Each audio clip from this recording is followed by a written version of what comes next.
Happy Hanukkah, everyone. I hope everyone is enjoying their holiday.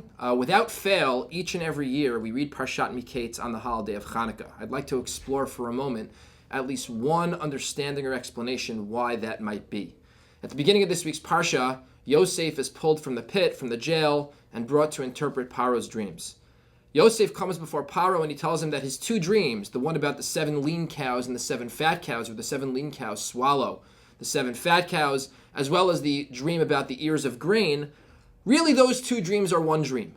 Really, the reason why Paro had two dreams is just to indicate the sense of urgency, Yosef says, behind the dream, that the interpretation will actually come to fruition very quickly. But what that reality is that there will be 7 years of plenty, followed by 7 years of famine, and Paro needs to appoint someone to make sure that everything goes according to plan. Paro responds remarkably. He says, "Hanimtzach hazaish asher ruach Elokim bo," and he appoints Yosef. Is there anyone like Yosef who has the Spirit of God within him? And he appoints Yosef to second in command all over Mitzrayim to administer these years of plenty followed by famine. Of course, one gaping hole that exists in the story is, how did Paro know? How did he know this was an accurate interpretation? We're not told at all in the text what it was about Yosef's interpretation that made it so good. Paro just assumes it's correct. How does he know? In fact, this problem exists in last week's Parsha as well. The SAR HaMashkim and the SAR HaOfim are with Yosef in jail. So the SAR HaMashkim gets up to tell Yosef his dream, and Yosef interprets it. In 3 days, Paro is going to restore you to your post, etc., etc. The Torah says, "Vayar SAR HaOfim kitov patar." The baker saw that this was a good interpretation. Well, how did the baker know it was a good interpretation? Wouldn't we need to wait 3 days to see if in fact this really happens, to know whether it was an accurate and good interpretation of the dream? Says the Rashbam something beautiful and something profound. Nikarim divrei emet. How did the Sar HaOfim know? Because when something is true, when something that is true stares you in the face, when you hear or you see the truth, you just know it.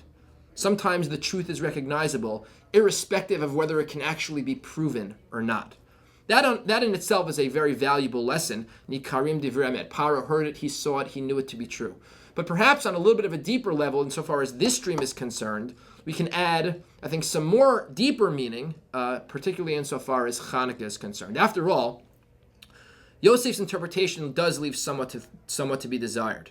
After all, the two dreams are not the same. The two dreams are not the same at all. There are discrepancies that exist between the two of them. There are details that exist in one that don't exist in the other. Why is it that in the first dream, for example, we're told about the location of the cows? They're standing on the banks of the river. Who cares? And if we do care about that, why is that detail, the location, not mentioned in the second dream?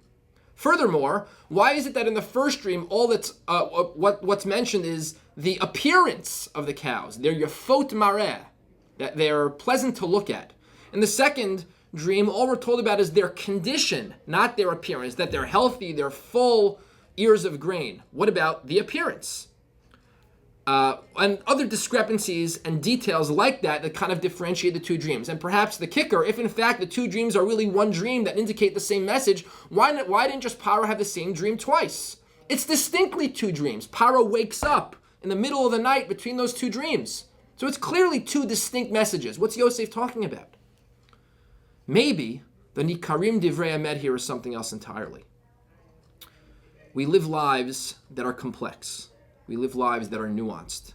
We live lives that have subtleties to them that are sometimes difficult to understand, that require a lot of nuance and understanding and sophistication.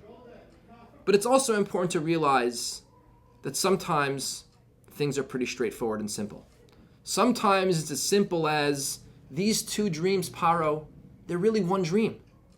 You want to be machalek, you want to make distinctions. This dream has that dream has that, this one has there, this one has there. Yeah, we can make distinctions from today till tomorrow. There's always what to distinguish. But sometimes it's as simple and straightforward as these two dreams are really the same. They're the same. They're bringing to you Paro, they're bringing to you the same message. It's as simple and as straightforward as that. On Hanukkah, the Yevanim came and sought to oppress the Jewish people and uproot their Jewish practice. And there is what to be gained from the lifestyle of the Yevanim. culture and beauty and physicality are things we very much believe in and have their place in Jewish life. And there is sophistication and nuance that needs to be brought to bear in dealing with those things. But at the same time, sometimes it's simple and straightforward. On Hanukkah, there was no nuance and subtlety. It's as simple as Rishayim biyad tzadikim, as Tmeim biyad tehorim, as Zaydim biyad oskei toratecha.